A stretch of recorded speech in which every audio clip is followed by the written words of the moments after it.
Baltimore City Council Budget and Appropriations Committee.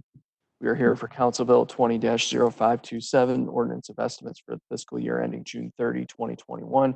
Councilman Eric Costello from the 11th District, Chair of the committee.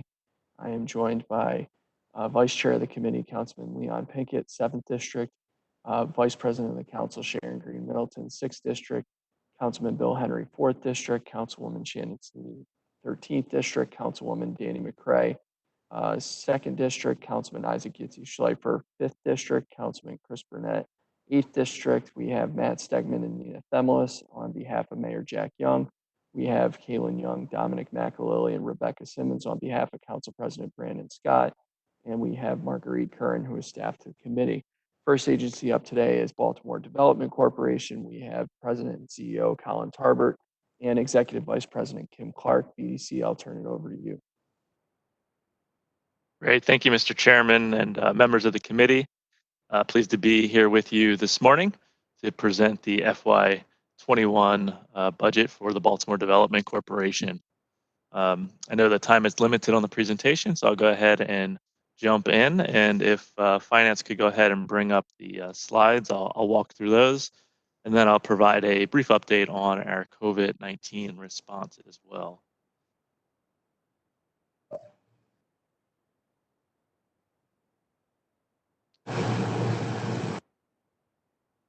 So while we're waiting for the slides, I'll just give an overview of the 3 services that we're going to go ahead and cover today. One is Service 809, which is the retention, expansion, and attraction of businesses in Baltimore City. The second is Service 810, which is real estate development. And the final service that BDC provides is 813, which is the emerging technology centers, which this year is also combined with Made in Baltimore initiative. So for those of you not familiar with BDC, we are the quasi agency for economic development, and we are our mission is to provide job creation, economic development services for the city of Baltimore to promote economic opportunity for all city residents. So with that, we'll go to the first slide on retention, expansion, and attraction of business. So this service is focusing on increasing jobs in key growth sectors and expanding companies that are here, continuing to invest in Baltimore, as well as providing the necessary services to attract businesses to the city. And so our measurement performances, as you can see on the screen, there are 2. One is the output and the other is the outcome. The output is the number of businesses assisted staying in the city, and the outcome is the number of jobs retained and or attracted to Baltimore City. And as you can see, these numbers, they do ebb and flow. Partly there was a change in the way we calculate it each year's projected, which is noted, I believe, in the budget book. But as you can see here, we help approximately 150 to 250 businesses each year stay in the city. Of course, this ebbs and flows depending on the number of businesses that are in the city in terms of the economy and growing. But as you can see, it's fairly consistent, and we have a projection of 178 businesses that we are working to assist to stay in the city. In terms of the job numbers here, this one fluctuates a little bit, obviously based on the size of the companies that we're helping in the city. It's by no means a reflection of the challenges and the difficulties, as well as the amount of effort that goes into keeping businesses in the city, whether they're a small business or a large business as well. So we have a projection of about 2,400 jobs that we are looking to retain or attract to the city. We can go to the next slide. Real estate development. Obviously, the service is focused on helping with the development assistance in creating development in the city in terms of real estate investment. BDC also oversees the development of city-owned property or disposition of city-owned property for development. and we can talk about some of those projects. Also, in terms of overseeing several business parks that are in the city, and we are the main point of contact for major real estate investments in the city. So you see the output performance measure is the total value of projects and real estate development pipeline. We're projected to have approximately $181 million of total real estate value that we'll be working on in FY20. And then the ratio of public to private investment, that's the amount that we're leveraging between our work and the city's investment as well as the private investment. And you can see there that we're projecting in FY21 for every dollar of public investment, we're going to leverage over $66. We can go to the next slide, please. And then the last service that we're going to talk about is Emerging Technology Center. And this year, it's actually there's two components to the FY21 budget. Approximately $633,000 is for the Emerging Technology Centers, which is an incubator for technology businesses located on Haven Street. Very successful program. It's been run for over 2 decades in the city of Baltimore through BDC. And the $200,000, the remaining funds for this, will be used for the Made in Baltimore program, which was launched several years ago, and BDC now operates that program, which provides funding, promotion, and technical assistance to local makers and small businesses. With that, I did want to just touch on some of the details around BDC's COVID response in the recent couple months. Mayor Young did provide $5.5 million of funding towards small business assistance and relief for our business community. And so those were divided into 3 different programs. One program was focused on local makers making personal protective equipment through Made in Baltimore, which I just mentioned. BDC provided $150,000 of grants to those local makers, and then additional $400,000 in the purchase of equipment for the city, and that's been a very successful program. I think we awarded about 19 grants to small businesses, and more than half of those were women and minority businesses, and also many of them were engaged in youth workforce development programs. The second program, which we are still in the process of working on, is the design for distancing, which is going to adapt a lot of the public areas within our commercial areas and our main streets where small businesses are starting to reopen to provide safe working environment as well as a safer public environment. We received over 140 proposals that were due this past Sunday with ideas, design ideas, operational ideas to help those small businesses reopen successfully. And we will be rolling out those announcements in the coming weeks, as well as begin projects to actually implement those design concepts in about 15 different areas throughout the city. And we're doing that in close partnership with those businesses, business communities, as well as the stakeholders in the area. And then finally, the Small Business Assistance Grant Fund that BDC is awarding $3.5 million in small business grants.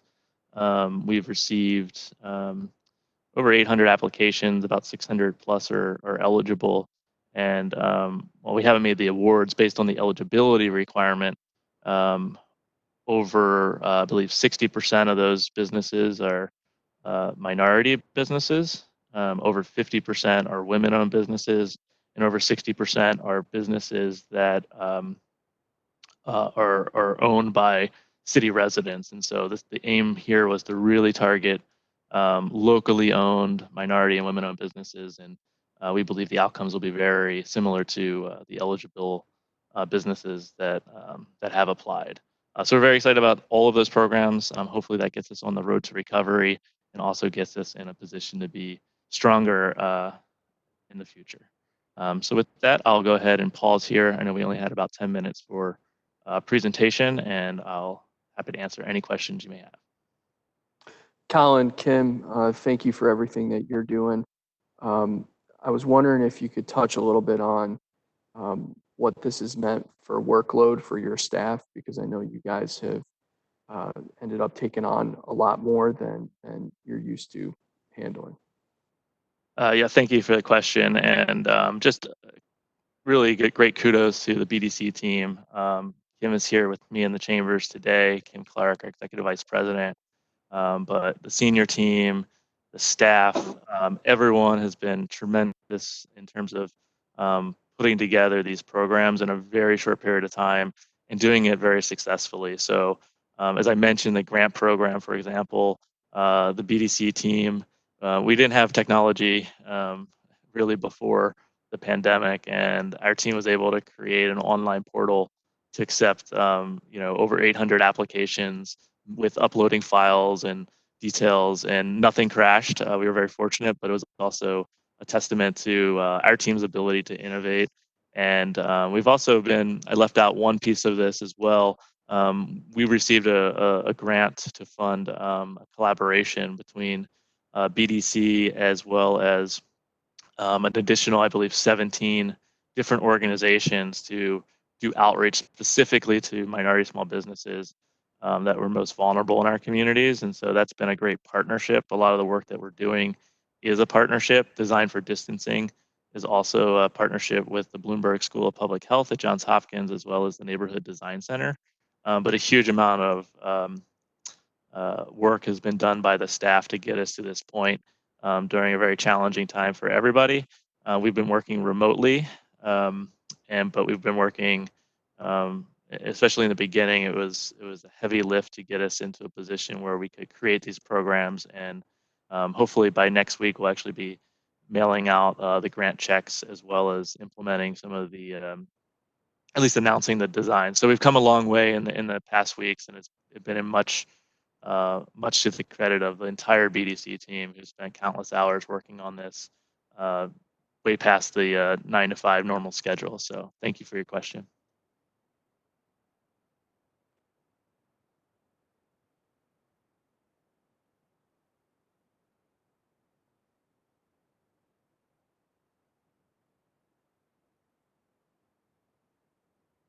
Mr. Chair? Councilman Henry? Oh, Oh, I'm sorry. I was just looking to see if who was. I'm just taking over a few Okay. minutes. The chair is having technical difficulty. So does anyone have any questions? Well, Bill, since you were checking in, you want to start with your question? Well, yes, thank you. Actually, what I wanted to do was I wanted to pass on a question from the chat from Khalil. What performance measure is connected to efforts for equitable access to opportunity, or clearly applies a racial equity analysis to your work? Sure, and thank you for the question.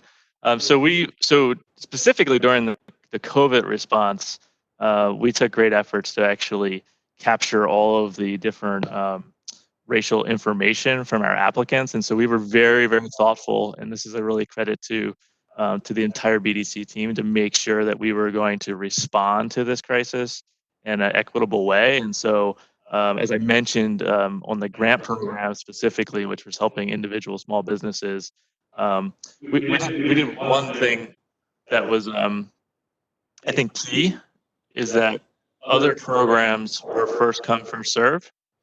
And we decided to not do first come, first serve because we understood that the businesses that we were trying to help needed more time and needed more assistance to apply for the grants. And so we had set up both a collaborative network, which I mentioned, to assist small businesses with questions. And we also left the window open for, I think it was at least 10 days, almost 2 weeks for small businesses to apply. And our partners who we were working with on the technical assistance and grassroots side, the grassroots organizations were all led by people of color.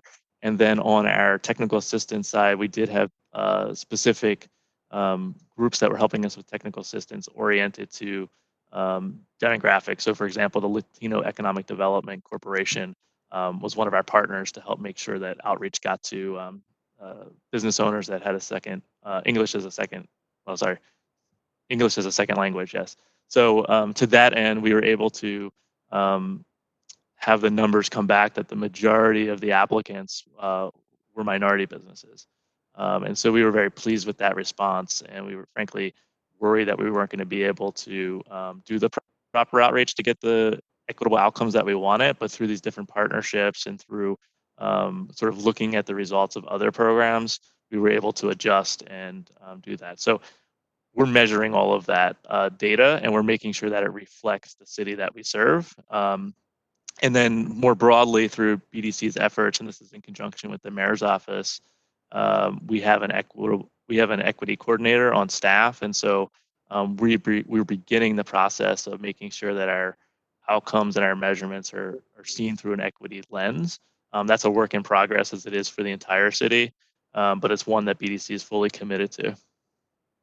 So just to be clear, and thank you, by the way, for that. I think I understand what actions you're taking. Where are these performance metrics actually posted, or are they tracked in some way that they can be shared? We have we can share the MBE, WBE data in terms of how many like facade improvement programs awards are MBEs. What we're starting, and so same with WBEs in terms of certification.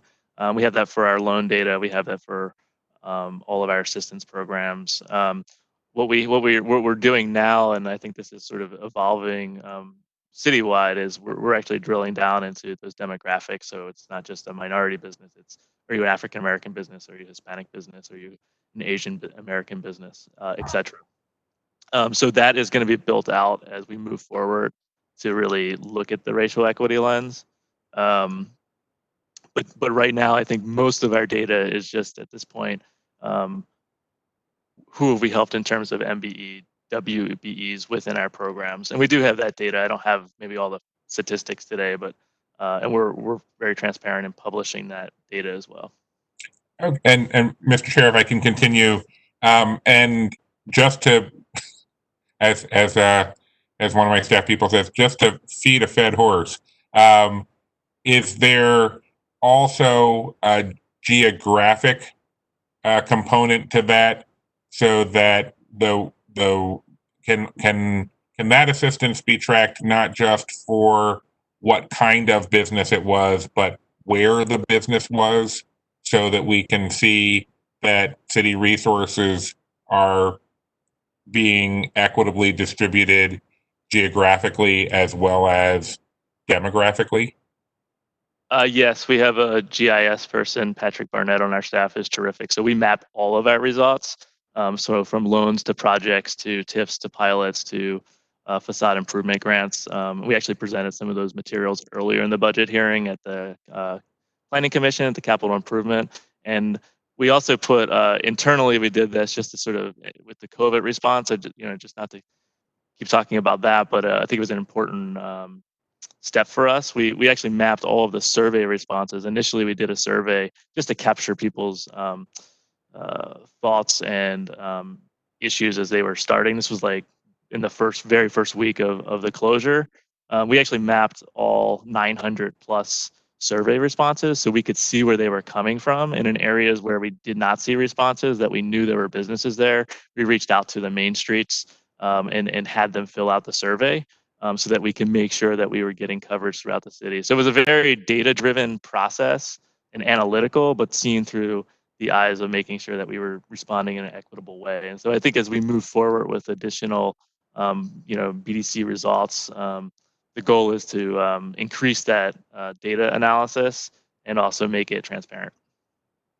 So I guess the best way to get this data is not hosted on your website or part of the budget. This would just be something where we would get that from you separately? We posted for so we can I don't think for this presentation we had to stay within the bounds of I think the slide format that we were given for the capital improvement process, which is a lot of the similar implementation of the operational side. We did publish those maps, and they were available as part of the public presentation, and they're on planning department's websites. Okay. All right. Thank you very much. Thank you. Thank you, Councilman. Vice President Middleton doesn't have any questions. Councilman Burnett?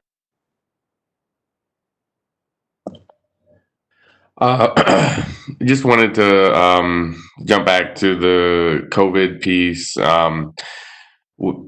I guess moving forward, because I was in frequent communication with BDC staff about many of the small businesses in my district at the beginning of the pandemic, and trying to figure out how we can better do outreach. And it did seem like a lot of the lists that were were not really reflective of the full scope of businesses across the city. And I'll commend the staff to trying to establish partnerships as quickly as you guys could to try and close that gap.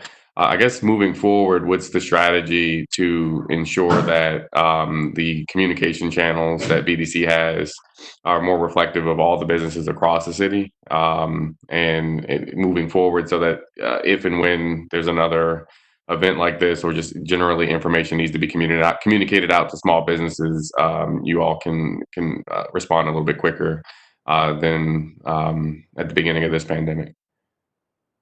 Sure. Thank you for the question, Councilman. Yeah, I mean, we did respond very quickly, and it was a concern that we had in terms of making sure that the outreach was done to everybody, so that we had a recovery that everyone could benefit from. I would say the collaborative that we put together with philanthropic support is going really well. It's not over. We continue to do it. In fact, we're working on having a webinar for the PPP program, the Federal Paycheck Protection Program, to explain to small businesses to make how that works and how to get those loans forgiven. And so the same network that we've put together will benefit from that. And so my goal is to continue what we've put together to make sure that we have a more, I think, grassroots opportunity to reach businesses that sometimes are difficult for us to reach, especially when we can't be out there on the streets. And so our staff we're kind of used to being out and knocking on doors in those districts. We obviously couldn't do that. And so when we had to move everything online, that was the concern. And so we were able to, obviously with all the different partners and support, be able to put together another way to reach those businesses. So I think it's been very successful, and I think it's something that we'll be able to continue to do to push our programs and the city's programs to businesses that might not have accessed them in the past, or maybe didn't reach out to BDC directly. I think we're building those relationships, and we'll continue. Last quick question, Mr. Chair. One of the things that this pandemic has exposed across nearly every category of life, from people living on razor thin incomes in their households and barely making it, but as in the context of small businesses, I think it became very clear that a number of businesses, not only in Baltimore City but across the country, can't withstand a disruption of anywhere near this magnitude that we've seen. How is the agency, have conversations begun in the agency to figure out how businesses in Baltimore, especially small businesses, can be better supported moving forward, given we know that this is going to have a monumental economic impact, especially on small businesses in Baltimore City? Yeah, thanks for the question. So those conversations started way before the pandemic, and so BDC, and some of you may be aware, although we haven't sort of rolled out the public engagement piece of what we've been working on, although that's coming in the coming months, in terms of what is our comprehensive economic development strategy. So we've been working with various work groups, from small businesses to large businesses, to address Baltimore's future economic development plan. And so we've engaged about 150 people already, in about 20, almost 30 meetings now, to talk about issues related to economic development. And small business assistance, small business growth is paramount to the future success of the city. What we found in that data is that all of the job growth over the last 10 years has come from large institutions, not from small business, which is not typical for cities. And what that's telling us is that the small business ecosystem is not as well supported as it can and should be. And we're working with Paul Taylor in the mayor's office of small minority and women-owned business, as well as other partners, to figure out what is happening and how we can do a better job at supporting small businesses, especially minority-owned businesses, and in particular in the city, African-American-owned businesses. And so that's going to definitely be a key piece and a key strategy of our plan moving forward. And we hope to announce sort of those draft strategies, which will obviously have a lot of public input in the coming months, with the goal of putting together those specific actions around how do we do that by the end of the year. Thank you, Mr. Chair.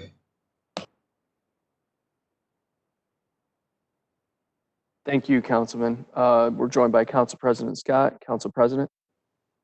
Thank you, Mr. Chair. Thank you, Mr. Talbert. Just a couple of quick questions for you that I have that I want to go to some services. Give me 1 second.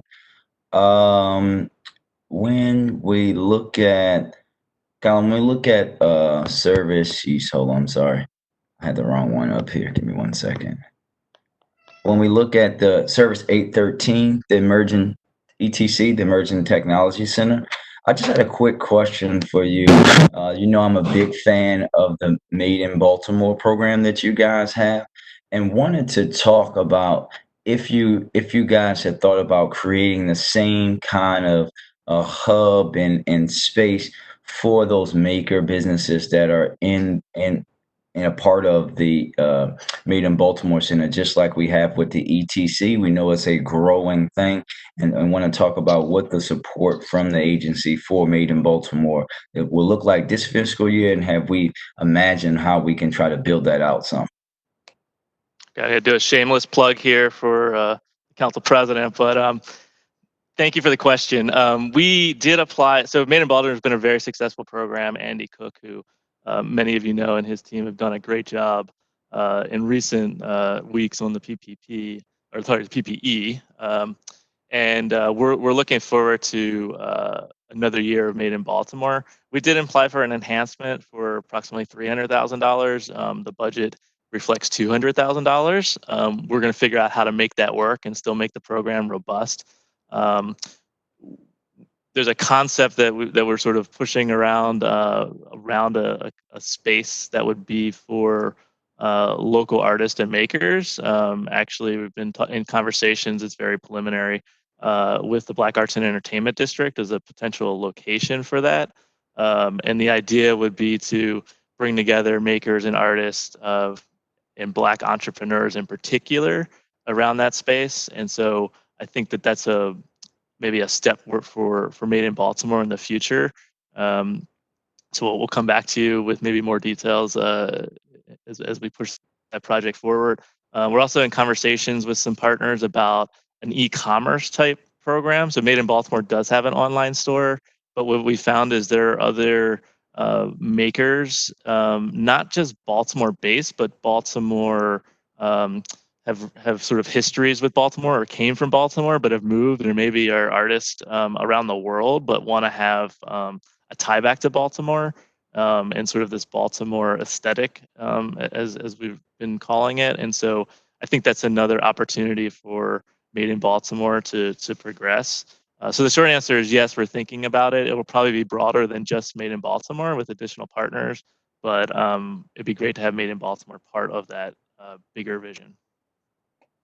Thank you. And yes, let's be sure to, you and I should talk about that more in depth, because I think this is something that we should definitely try to push, even if it means at the council level that we have to do some creative zoning to allow for the space to happen. I know that Councilman Pinkett would love to see it in that area of the city, as would I. I think that would be a perfect place for it. But to have as many of them as possible, because when we're talking about job growth, I think that the focus that you guys have on these, not just the tech, but these small maker businesses that are starting to help that happen in the city, that's a great thing.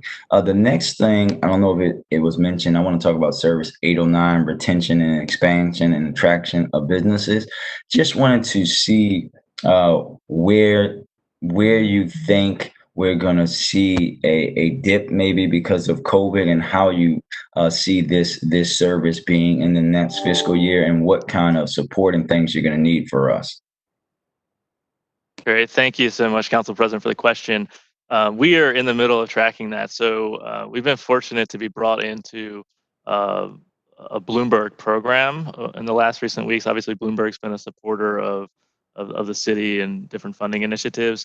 They've included us in a cohort along with some of our peer cities like Atlanta, Detroit, Philadelphia, I believe.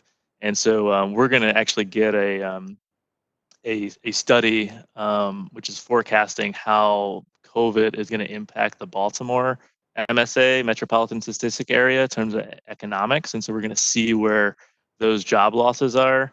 And it's been, I have some of the preliminary data in areas where initially we thought that, well, Baltimore might be well poised for job growth in terms of healthcare, for example, because we have a lot of healthcare jobs in the city. Actually, that's starting to potentially take a hit because the hospitals have been economically impacted in a negative way, which maybe wasn't the initial thought. In other areas like bioscience, for example, we have a local company here or a company that's based here that's working on the COVID vaccine, and they were awarded significant money. So we're going to see job growth there. So I think the short answer is it's going to be a mixed bag. And so right now we're taking a very data-driven approach with some external resources that we've been fortunate to have provided to kind of drill down sector by sector. And then we're also working with the Mayor's Office of Employment Development. We had a conference call last week with a cohort of cities to sort of figure out in the areas where job loss is going to occur, where are the jobs picking up, and how can you transition people from those sectors to the other one. And it was actually, I can't take credit for it, but it was a really clever graphic. And the graphic was, the boat sinking in terms of where the job losses are going to be. Then there was a lifeboat, and we're trying to get people to the lifeboat, which is sort of this interim step, which may be more money and maybe less money, but it's a job. And then there was sort of the land, which hopefully is a placement of a career with a higher income trajectory when they started on the boat. And so that kind of graphic is what we're starting to detail for Baltimore City specifically, looking at our employment sectors, which here are eds and meds. I don't need to tell you what those are. I think you know them. But that's important analysis. So I'd say probably very shortly in the next sort of 30 days, we'll have that analysis, and that will be baked into the comprehensive strategy that I talked about a few minutes ago. In terms of where do we need to focus our investment and where do we need to focus on attracting jobs. I also think that this is a opportunity that we had before COVID. We were starting to think about it. I think that it's going to be even more of an opportunity for some of the larger, denser cities that have either become too expensive and the inequality has been exacerbated by this response. So we're looking at cities in California. We're looking north to New York City. I think some of those companies may want to relocate to a city like Baltimore, which is one, affordable. It's not as dense. There's kind of room to spread out. We have a great quality of life here. And so we're looking to see if we can maybe target some of those businesses that may have been thinking about moving before, just due to cost and other social issues, and coming to a city like Baltimore where I think they can, plug in and make a difference in a positive way. And now with the COVID related response, I could see some of those companies maybe decentralizing. It's something that we saw after 9/11 in some of the major cities too, where they kind of broke up large corporations and moved critical functions into different areas. And Baltimore sort of picked up and benefited from that. So I think that's another opportunity for us that we're going to explore. Thank you. And that was actually my follow-up was how closely are you guys working with Jason and the folks at Moed around making sure that we are taking the people that we know lost jobs and helping them because in many cases these are people who have never not worked in their adult lives who are first for the first time facing the unsurety of employment. To stay on this service and actually also to kind of dovetail to real estate development, can you talk about like the efforts that you guys want to see now? As because I think Councilman Burnett was talking about the impact, really the deeper impact on like Black businesses and small businesses. Can you talk about like the efforts from BDC standpoint to not just attract and help to foster more Black-owned businesses in the city, but also to help them grow? Because we know, like most small businesses in the city, they're going to be people that are from here, that live here, but also they're going to employ people from here. And then also how you guys are thinking about that from a real estate development standpoint as well. Sure. So I would say that typically the job growth in the city is typically more of the job growth comes from existing businesses that are here and that are growing. And so that's typically our focus. Sometimes we're fortunate to attract businesses. I think there's more that BDC can do to proactively work to attract businesses, but frankly, we don't have the level of funding to do that in a robust way. We have we have zero marketing budget, although we're working to change that. We have a relatively small team at BDC working on those. And so we have to be very thoughtful and strategic about how we do that. And some of the strategies I just mentioned are the ones that we'll probably work on this coming year. But to your point, the businesses that are here are the ones that we want to help keep here and we want to help grow. And, the history, the statistics prove that, minority-led businesses are more likely to hire minority-owned residents. And so, of course, in Baltimore City, where we're a minority-majority city, we want to make sure that we're helping the majority of people get jobs. And so that means we need to help minority companies stay here and grow and hire our residents. And so we're working on that. I think we have some ideas in terms of, I think, going back to that small business assistance piece that we need to work on. Obviously, the mayor's office is working on it with Paul Taylor's shop. We're working on it. ETC's numbers, there's actually a fairly significant amount of minority businesses and women-owned businesses coming out of the ETC. We've been funding in partnership with other organizations, entrepreneurial programs aimed at business people, business and entrepreneurs of color. So Innovations Works, we've been partnering with Jay and helping to fund their initiatives. We've also partnered with Jeff Cherry at Conscious Venture Labs to promote their programs and trying to create a better network of the tech community as well. I think in sort of your traditional businesses, maybe not tech oriented. I think there's more alignment that BDC can do with the Neighborhood Impact Investment Fund, which was specifically set up to help reinvest in disinvested neighborhoods. And as part of that, there's been a commitment to investing a significant portion of that money for businesses, and most of those businesses, if not,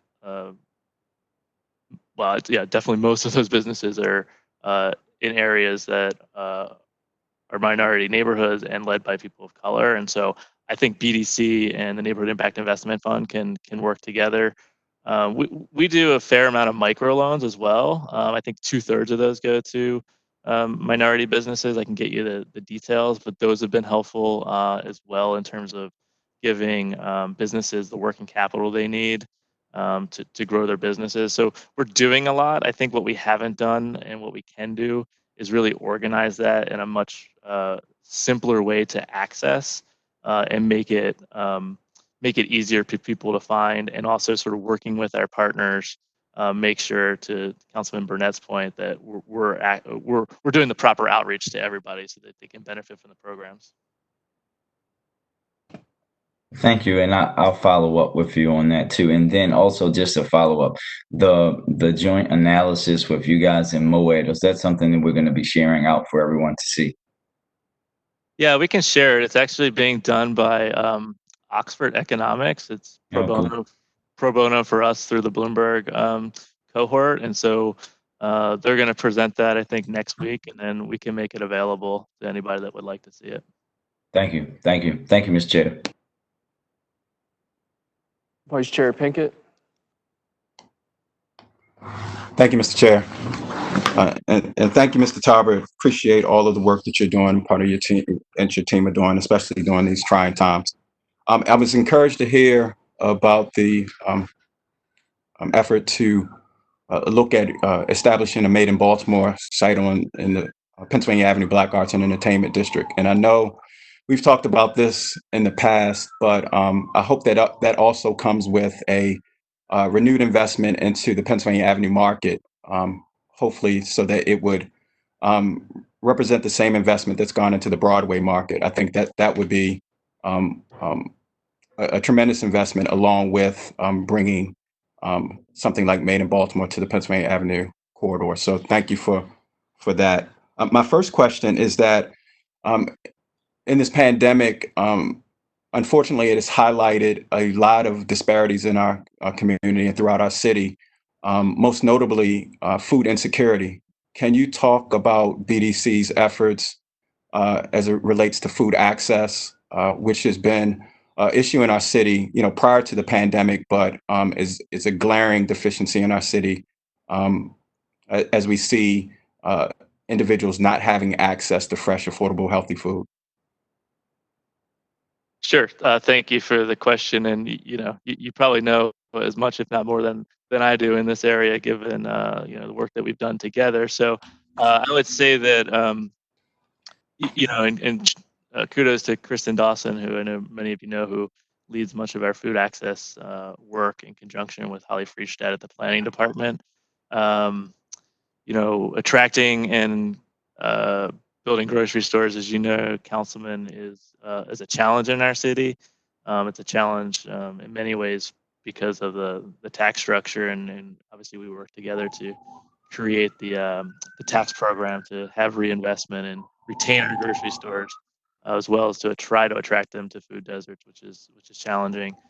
We continue to work on the Avenue Market. Cautiously optimistic that we're going to get there, but those are critical to those food desert areas. Same with Northeast Market on the east side. But I would say, to your point, we've actually, I think I don't know if we've announced it yet, but we're continuing the program that we launched with Lyft, which was to provide low cost rides to grocery stores for individual residents who are in food deserts to be able to access fresh food. So we're going to continue that. I mean, I think that's a really interesting technology solution to a problem that we know is in our city. But I would say that the food access has been obvious, and maybe one that's been brought to light. EDA is interested in that issue, so I don't know if that will carry through in terms of funding. It's the Economic Development Administration at the federal level. I know the councilman knows that, but if people are listening, might not know that. But so I don't think that we've seen a negative impact on grocery stores, though, due to COVID. They've had increased cost in terms of operating, but they're actually one of the sectors that are hiring because people haven't been able to go out to eat to restaurants. So from an economic standpoint, we haven't seen that. We haven't heard of any closures in terms of grocery stores operating in food deserts related to COVID. But I think in terms of food security and planning moving forward, food access is going to be a key piece of resiliency and planning. No, thank you. And I know that you well know this is, I mean, it's an area where the city has been challenged for some time now. And the same kind of creativity that we used with, Made in Baltimore and other efforts, we're going to have to utilize that same creativity to identify multiple options for individuals and families and communities to access fresh food. And so just challenge to continue the work that you're doing, but even explore other options that might be out there, especially when it comes to city-owned resources and how we can turn those into food access sites. My second question, I know you mentioned earlier about BDC's COVID-19 response, and then also in a separate question, you mentioned the challenges, the necessity for small businesses, but the lack of support that the small business community is receiving to this point, or the needs to improve that. It was about 3 weeks ago, this council had a hearing on the emergency expenditures related to COVID-19. And the director of finance told the committee, and rightfully so, as a result of the charter, that he does not have any requirement during this emergency time to identify MBEs or WBEs for the emergency expenditures. And so we're at a point in the city where we probably expended at least $80 million on emergency expenditures. But we have a director of finance that seems to be challenged in identifying MBE, WBEs. And I'm not talking about street collapsing or bridges falling, or I'm talking about transportation, security, cleaning buildings, catering, things that you would think that it should not be challenging to find MBE, WBE to do. Can you tell me, what role does BDC play in? And so I say that all to say that if we're going to ever help our small businesses, our MBEs, WBEs, there has to be a change in mindset related to the city's procurement and the priority that we place on local, minority, women-owned businesses. Do you see BDC playing a role in helping to move the city towards a greater priority for local businesses, a greater influence, influence on identifying MBEs and WBEs? Because if not, the work that you are doing, the work the Small Business Resource Center is doing, might not yield the results if businesses still don't get the contracts. I know that was a lot, but I just want to hear, what role do you have in pushing our finance director and the procurement office to really making an emphasis to identify and to utilize MBE, WBEs, and local businesses? Yeah, I would say that BDC is doing two things. One is we certainly advocate for the use of small, local, minority, women-owned businesses. Obviously, we don't have much control over the decisions that are made, but one, we can advocate, and we've provided list, usually in conjunction with the mayor's office, for local minority, women-owned businesses for various services that the city might need. I know we've sent over some options for transportation, or I guess Okay. logistics, and then also in terms of the PPE and catering, we've sent over a list. I can tell you from what we talked about, and I won't repeat it because I know time is short, but we've been very intentional about making sure that the funds that BDC were awarded have gone out to a diverse range of businesses. And I don't have the exact numbers. I know in the grants that the majority are going to minority businesses, for example. And I think on the PPE, at least 60% or 2/3 went to either minority and or women businesses for the purchase of material or for the grants. So we've been very cognizant of making sure that the dollars that BDC is awarded and the dollars that we're spending are reflective of the community that we serve. That's encouraging to hear, because if we were to take the director of finance's word as gospel, we would think that there are not any minority or women-owned businesses out there that can serve those particular or provide those particular services and products. So it's good to hear that they are out there, and that at least one agency of the city is utilizing them. Mr. Chair, I have two other questions, but I know that I hit my limit. So if it comes back, I'd like two other questions. Councilman, thank you for being a gentleman and following the rules. I appreciate that. Council Vice President Middleton.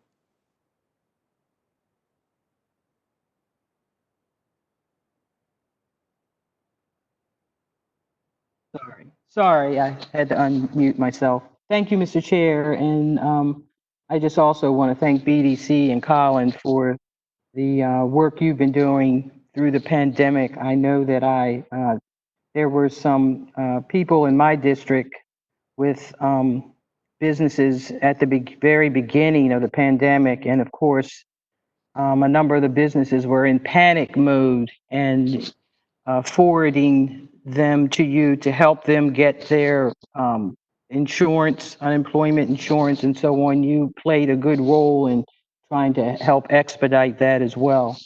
And also sitting here listening to my colleagues, just trying to basically figure out ways to get minority and women businesses involved and also progress.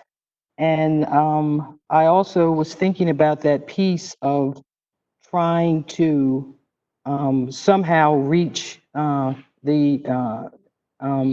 our school system and young people and just some of the nonprofits that are just making ends meet, but are really helping in the community. And I thought of the Family League, which is the Family League is well connected with the community schools, just giving grants and funding to a lot of small nonprofits that are doing after school programs and things like that to do you have a connect with the Family League, or is that one organization that I think would be probably good to tap into and partner with? I know Damon Millard is the leader in that organization. Could you have some comments about that? Sure, I'm just unmuting myself since we're sitting about 20 feet across, so it doesn't echo. But I'm familiar with the Family League, obviously, from our work together in Park Heights. We haven't had a contact with them recently, but certainly happy to open that dialogue. I would like to say, I think, in particular, one of the businesses that we funded was Citywide Youth Development, and they employ youth from the city, I think in particular West Baltimore, and so they were making different PPE for the city, and so that was a great program where we were able to provide the city with the PPE it needs. We were able to fund a local minority business, and we were able to employ young people from West Baltimore in sort of one grant. So I think that's the work that we're really excited about doing, and we want to do more of it. And one of the benefits, I think, of this unfortunate situation that we're in with the pandemic is that we had to act fast, and so we really came together in terms of all the partnerships that I mentioned to move forward. And we were, because of some of the strategic planning work that we've done over the last 8 months, we were able to implement sort of these concepts, ideas that we thought would be successful in record time, and they've proven to be successful. So I think it gives us the opportunity to do more in the future as we move forward.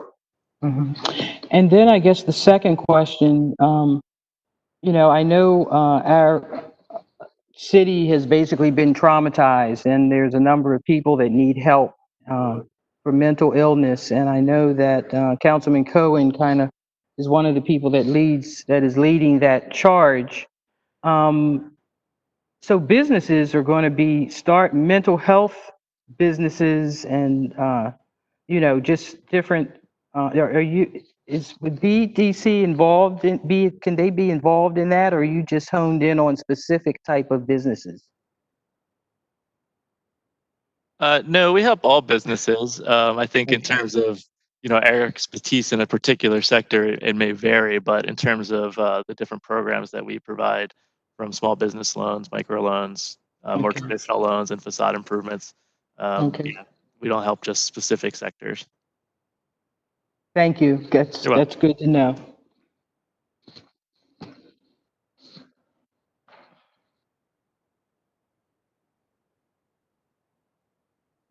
So with that, we'll move on to the next person.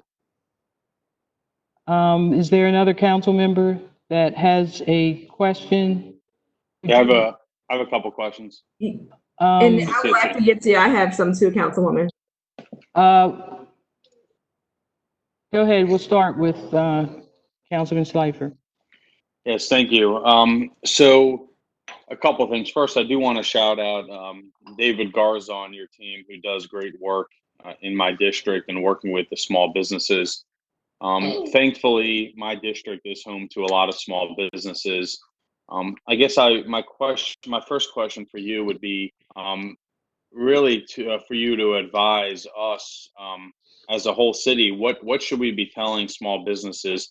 I just want to share a challenge that came up yesterday from a longtime small business owner in my district who this is the first time I had heard from him on any constituent issue. And he had basically said that he feels that in the city, they're picking winners and losers as to who gets to open and who doesn't. And he said in his small business, he doesn't have more than 10 people in his store really ever. And he's already put a lot of safety protocols into place. And his feeling was that, in his business, he has the protocols and safety in place better than many other places that are allowed to be open at this point. And so Colin, what should we be telling these small businesses as far as a timeline is concerned?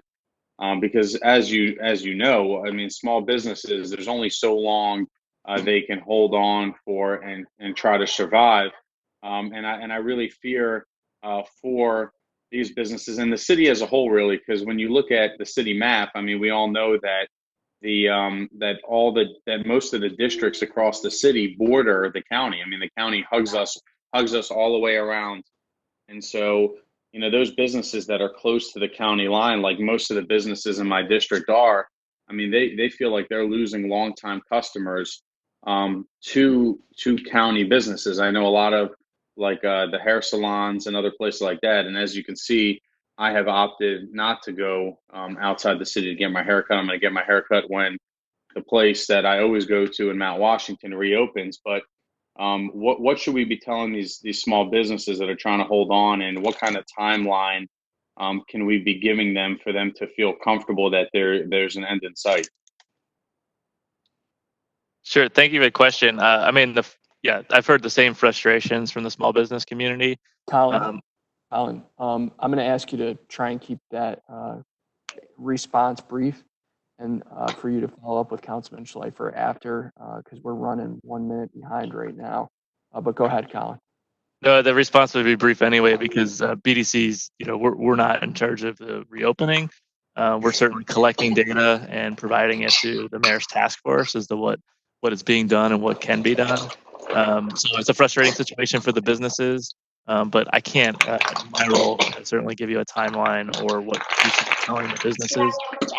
It's really being driven by the mayor's office and the health department in terms of the reopening schedule. So we're doing everything that we can to provide the information to do it in the most safe way possible, but ultimately that decision is being made, beyond BDC. I thank you. And so, since we're a minute behind, if you can follow up with me sometime later today, I would like to have a conversation with you about that. The other question I would have, and it's just a request that also can be followed up on later on, is if you can just provide, and I'm not sure if Councilman Henry already asked this or he asked something similar, but if you can provide just a listing of what businesses in town, were able to get awarded those contracts, and if you have it also mapped out in the city, so we just see the spacing of that and where those grants have gone. Yeah, we haven't awarded the grants yet, but we can provide that information. We have awarded for the Made in Baltimore program, and so we can provide that information. Okay, but the other ones you'll provide once you have it? Yes. Okay, thanks a lot.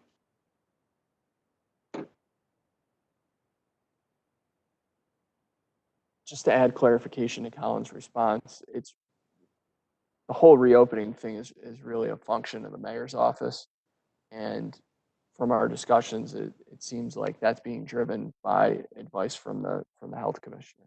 So BDC hasn't been involved in making those determinations. Colleagues, are there any other questions? Councilman Pinkett, I know you had two. Can you make it? And Councilwoman Sneed. All right, so let me get to Councilwoman Sneed first. If you could try and keep the question as brief as possible, please.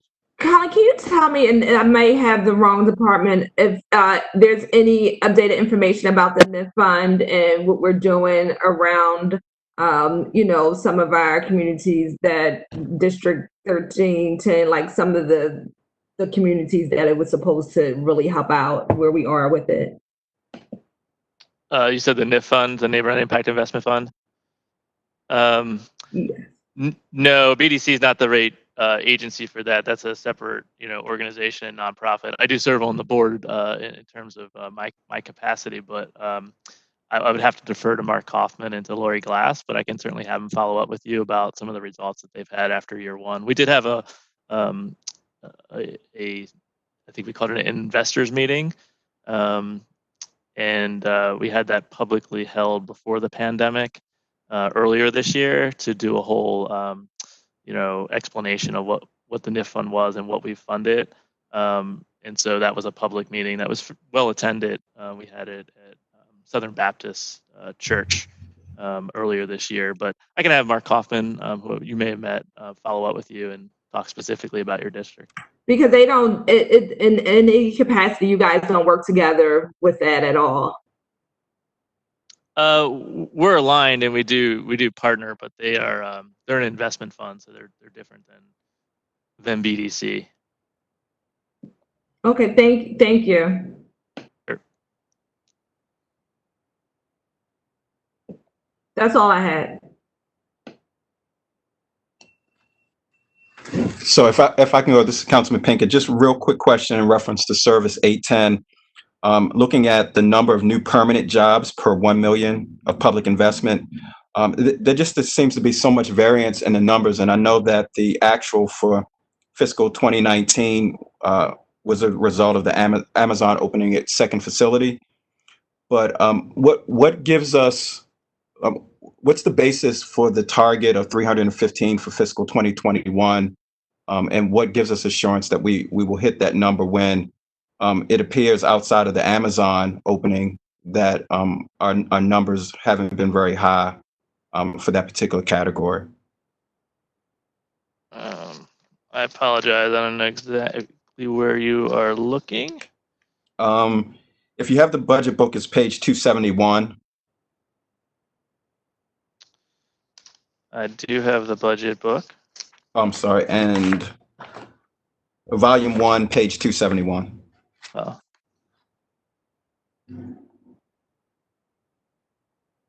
The second performance measure, number of new permanent jobs per 1 million of public investment.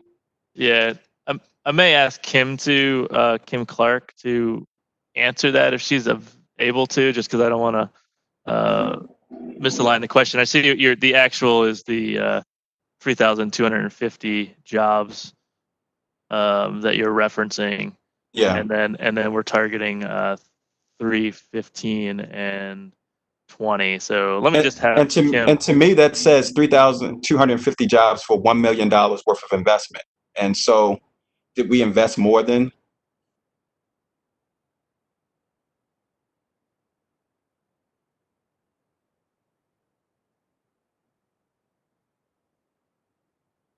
Yeah, I don't know if I can answer your question. I apologize. I may have to follow up with that. Okay. To get the details of that, and I just don't have the with me. And if you can add to that, what level of public investment does BDC intend on making, in this year? That public dollars that are, that you will have impact on. I'd be curious to know what level of investment you all intend on making. Yeah, well, based on the budget, the capital improvement program budget was reduced in terms of at least BDC's agency. I think part of that had to do with the concerns around the Kerwin Commission. So it's a significant reduction. So it's going to unfortunately be less than what we were able to do in past years. And what was that number? What was that number for the capital for BDC? And I don't need the exact number. $2 million total. $2 million total.